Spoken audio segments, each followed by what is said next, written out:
Bulletin में देखिए बिहार झारखंड की सभी बड़ी खबरें सिर्फ 1 मिनट में।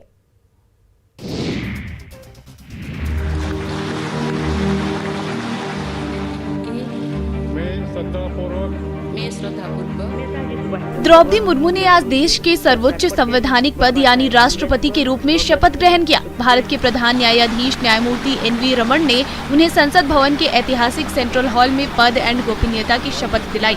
द्रौपदी मुर्मू देश की सबसे कम उम्र की और पहली आदिवासी राष्ट्रपति हैं। वो आजादी के बाद जन्म लेने वाली भारत की पहली राष्ट्रपति भी हैं। शपथ ग्रहण के बाद राष्ट्रपति द्रौपदी मुर्मू ने राष्ट्रपति के तौर पर अपना पहला भाषण दिया, जहां राष्ट्रपति द्रौपदी मुर्मू ने कहा वे सभी भारतीयों की अपेक्षाओं, आकांक्षाओं और अधिकारों के प्रतीक संसद में खड़े होकर मैं आप सभी का नम्रता पूर्वक आभार व्यक्त करती हूँ। इस नई जिम्मेदारी को निभाने के लिए आपका विश्वास और समर्थन मेरे लिए एक बड़ी ताकत होगी। द्रौपदी मुर्मू ने उनको देश के सर्वोच्च संवैधानिक पद पर आसीन होने के लिए चुनने वाले सभी सांसदों एवं विधायकों का आभार व्यक्त किया। उन्होंने सबको जोहार कहा।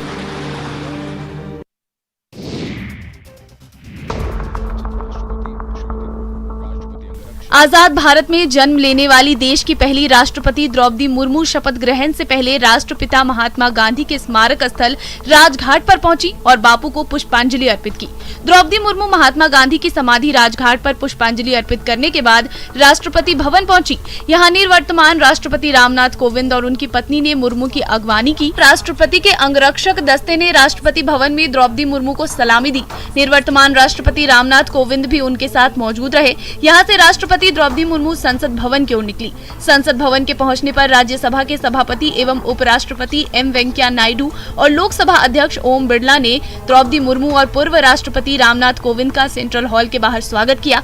यहाँ संसद भवन के ऐतिहासिक सेंट्रल हॉल में भारत के प्रधान न्यायाधीश न्यायमूर्ति एन.वी. रमन ने द्रौपदी मुर्मू को पद और गोपनीयता की शपथ दिलाई। शपथ ग्रहण समारोह में प्रधानमंत्री मोदी और केंद्रीय मंत्री समेत तमाम सांसद भी मौजूद रहे।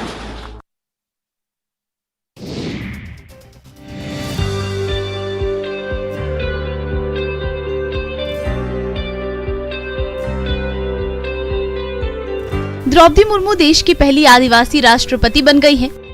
महिलाओं का प्रतिनिधित्व करने के साथ साथ द्रौपदी मुर्मू देश की पहली आदिवासी राष्ट्रपति बन गई हैं। महिलाओं का प्रतिनिधित्व करने के साथ साथ वो देश की कुल आबादी की 8.5% से कुछ ज्यादा आदिवासी समुदाय का प्रतिनिधित्व करती हैं। द्रौपदी मुर्मू के राष्ट्रपति बनने के बाद आदिवासी महिलाओं में खास तौर पर काफी उत्साह देखने को मिल रहा है।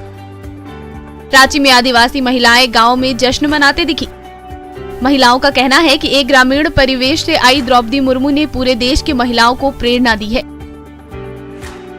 एक दूसरे को गुलाल और अबीर लगाकर आदिवासी समाज की महिलाओं ने खुशियां मनाई और मांदर ढोल की ताल पर थिरकती रही।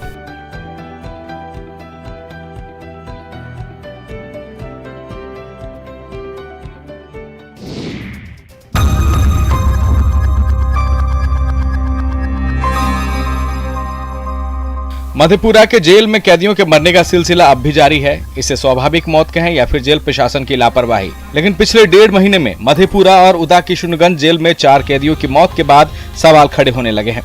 बैरक में क्षमता से ज्यादा कैदी और जेल प्रबंधन की लापरवाही से कैदी लगातार बीमार पड़ रहे हैं, उनकी मौत हो रही है, लेकिन कोई ठोस पहल नहीं की जा रही। एक बार फिर उदा किशुनगंज अनुमंडल कारा में बंद हत्याकांड के एक विचाराधीन कैदी की मौत हो गई। मृतक कैदी के परिजनों ने जेल प्रशासन पर इलाज में लापरवाही बरतने का आरोप लगाया है। फिलहाल जेल प्रशासन इस संबंध में कुछ भी कहने से इंकार कर रहा है। शव को पोस्टमार्टम के लिए सदर अस्पताल मधेपुरा ला गया। परिजन अब मौत की वजह जानना चाह रहे हैं। जानबूझ के मारा गया, प्रशासन जानबूझ के मारा। हम लोग अभी तक उसका माँ बाप भी नहीं जान रहा है कि आखिर क्या हुआ, मेरा बेटा को क्या नहीं हुआ है। उनको पता ही नहीं है कि साजन मंडल मरा है। वहाँ पे जानबूझ के प्रशासन सबटा मिल के मारा है सबटा।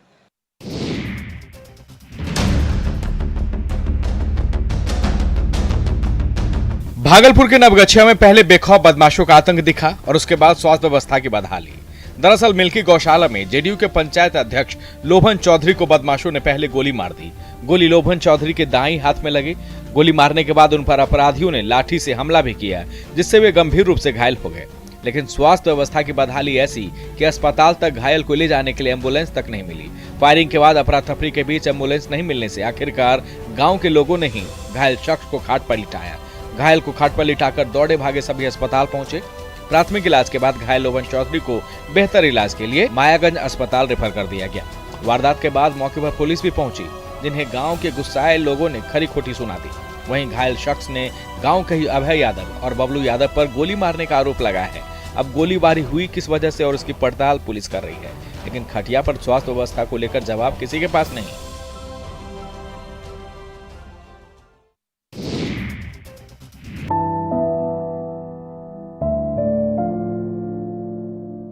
मौसम की बेरुखी ने शेखपुरा के किसानों को इस बार परेशान कर रखा है। अब तक अच्छी बारिश नहीं होने से किसान चिंतित हैं। डर सता रहा है कि कहीं सूखा न पड़ जाए। पिछले साल की तुलना में इस बार अब तक न के बराबर बारिश हुई है। बारिश नहीं होने के बाद भी किसान किसी तरह से धान का बिचड़ा तो बोलिए मोटर पंप से पटवन कर कुछ दिन बिचड़े को बचा भी लिया, लेकिन फिर भी बारिश नहीं हुई। अब तो हाल ये है कि धान का बिचड़ा बारिश नहीं होने से जल रहा है। खेतों में दरार फट चुकी है, जिसके कारण धान का बिचड़ा पूरी तरह से बर्बाद होने की कगार पर है। इलाके के कई किसानों ने जैसे तैसे पंप सेट के सहारे खेतों में धान की रोपनी भी की, लेकिन तेज धूप और गर्मी की वजह से खेतों से नमी दम तोड़ रही है। अगर यही हाल रहा तो धान के साथ साथ सभी तरह की फसल और सब्जियों पर संकट गहरा सकता है। किसान परेशानियों से गुजर रहे हैं। प्राकृतिक प्रकोप के साथ साथ बिजली भी किसानों के चेहरे पर मायूसी ला रही है। 24 घंटे में मात्र 4 से 5 घंटे ही बिजली मिलने से पटवन प्रभावित हो रही है।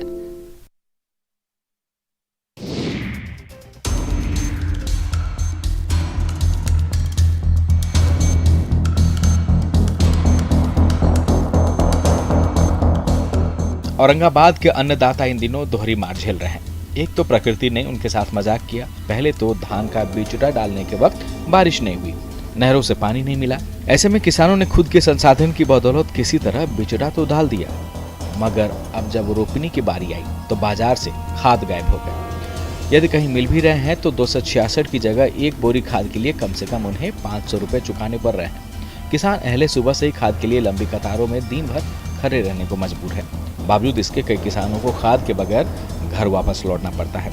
किसान खाद के लिए परेशान है, लेकिन कृषि विभाग की खामोशी सवाल खड़े कर रही है। उल्टे जिला कृषि पदाधिकारी किसानों की तकलीफों को मजाक के तौर पर देखते हैं। कहते हैं कि उधार लेने की वजह से खाद विक्रेता महंगे दामों पर किसानों को खाद बेच रहे हैं। इधर किसानों ने कालाबाजारियों पर नकेल कसने की मांग की है।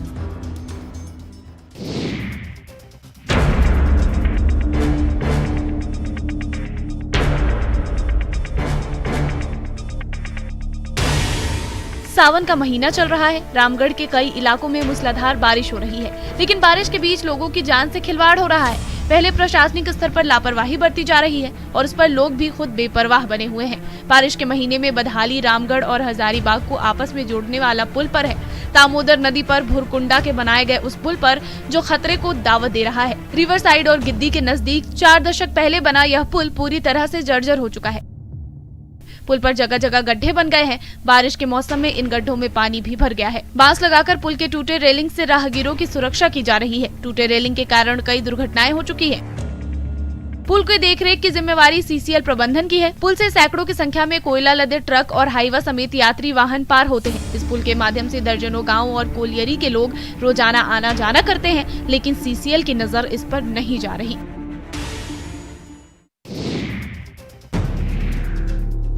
उत्तर प्रदेश के बाराबंकी जिले में सोमवार अहले सुबह भीषण सड़क हादसा हो गया। लोनी कटरा थाना क्षेत्र में पूर्वांचल एक्सप्रेसवे पर भोर दयाराम पुरवा गांव के पास पहले से सड़क किनारे खड़ी बस में पीछे से आ रही तेज रफ्तार बस ने भीषण टक्कर मार दी। हादसा इतना जोरदार था कि बस के परखच्चे उड़ गए। टक्कर मारने वाली बस सीतामढ़ी से दिल्ली जा रही थी, दूसरी बस भी बिहार से दिल्ली जा रही थी। दयाराम पूर्वा के पास बस चालक ने गाड़ी रोक दी और बस के अधिकतर यात्री कैंटीन में बैठकर खाना खा ही रहे थे कि तभी यह हादसा हो गया।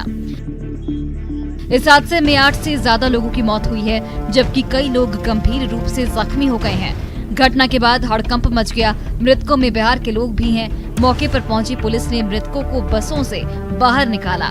घायलों को आनन फानन में सीएचसी पहुंचाया गया। वहीं गंभीर घायलों को लखनऊ रेफर किया गया है।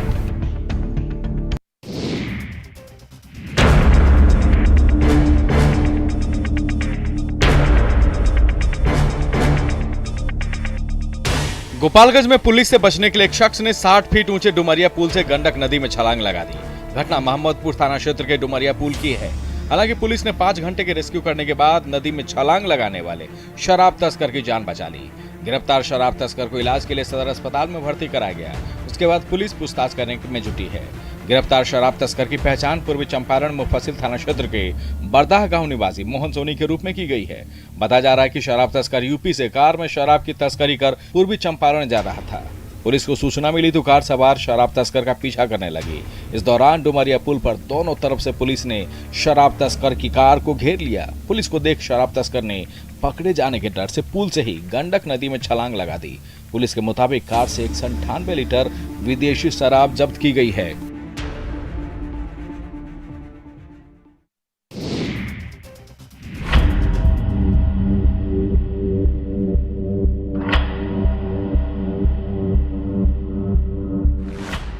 पटना में एक बार फिर से गंगा नदी के जलस्तर में बढ़ोतरी हो रही है, जिससे एक बार फिर से राजधानी में बाढ़ का खतरा मंडराने लगा है। पिछले कुछ दिनों में लगातार हुई बारिश का असर अब नदियों में दिखने लगा है। गंगा नदी उफान पर दिख रही है। पटना NIT घाट पर गंगा की लहरें साफ तौर पर देखी जा सकती है। मरीन ड्राइव पर जो चबूतरा बनाया गया था वो अब जलमग्न हो चुका है। नदी का जलस्तर बढ़ने से मरीन ड्राइव का ये चबूतरा डूब चुका है।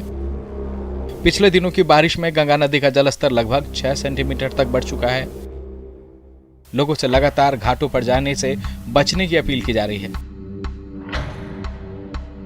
बावजूद इसके कई लोग गंगा के बढ़ते जलस्तर के बीच जान जोखिम में डालते हुए नजर आ रहे हैं।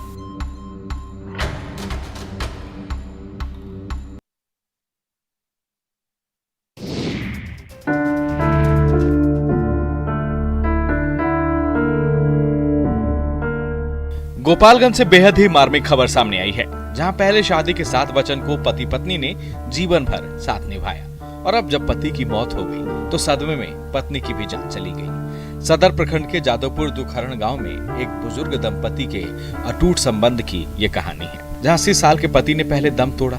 परिजनों ने पति की पहले अर्थी सजाई, अंतिम संस्कार किया। बुजुर्ग पत्नी घर से अपने पति की अंतिम विदाई देख रही थी। इधर घर वाले जब तक पति का अंतिम संस्कार कर घर लौटते कि खबर आई कि पत्नी की भी मौत सदमे से हो गई। जहां पति का अंतिम संस्कार किया गया, थोड़ी देर के बाद उसी जगह पर पत्नी की चिता को भी आग दी गई। दोनों को एक ही जगह पर परिजन और गांव वालों ने मुखाग्नि दी। इस तरह इनका प्यार जीवन के साथ भी और जीवन के बाद भी बना रहा। इधर पति पत्नी की मौत की खबर मिलते ही पूरे इलाके में शोक की लहर दौड़ गई। सांत्वना देने वाले लोगों का तांता लगा रहा। सावन के इस मेले में एक तरफ जहां कांवरिया पथ पर कांवरियों का जन सैलाब होता है, भक्ति के रंग होते हैं, तो कई लोगों के लिए यह त्योहार मुनाफे का मौसम भी होता है।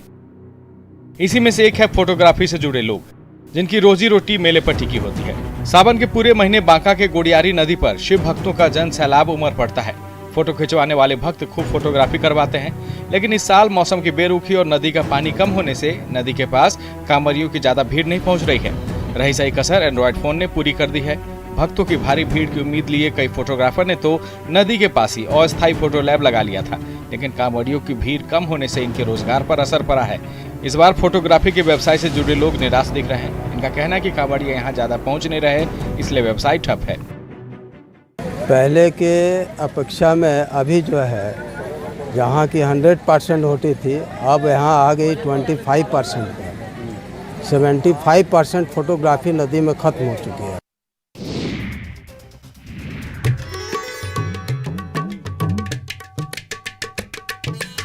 बाबा भोलेनाथ की आराधना का पवित्र महीना सावन और उस पर उसकी दूसरी सोमवारी, इसे लेकर देवों के देव महादेव के दरबार में हजारों भक्तों ने अपनी हाजिरी लगाई। सावन की दूसरी सोमवारी पर देवघर के शिवालय में भक्तों की भीड़ उमड़ पड़ी। सावन की दूसरी सोमवारी के मौके पर देवघर स्थित बाबा धाम मंदिर में आस्था का जन सैलाब उमड़ पड़ा। 2 साल के बाद आयोजित हो रहे श्रावणी मेला के दूसरी सोमवारी को लाखों कांवड़िया पूजा अर्चना के लिए कतार में खड़े दिखे। श्रद्धालुओं की कतार की लंबाई कई किलोमीटर लंबी हो गई। लाखों लोगों ने प्रसिद्ध शिव मंदिर में महादेव पर जलाभिषेक किया।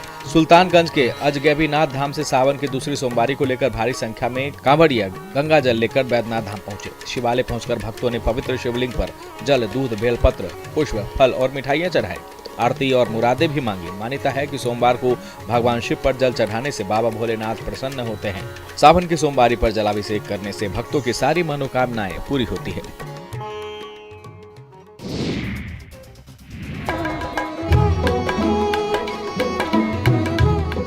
सावन की दूसरी सोमवारी पर आस्था नगरी बाढ़ में भी शिव भक्तों की भीड़ उमड़ पड़ी।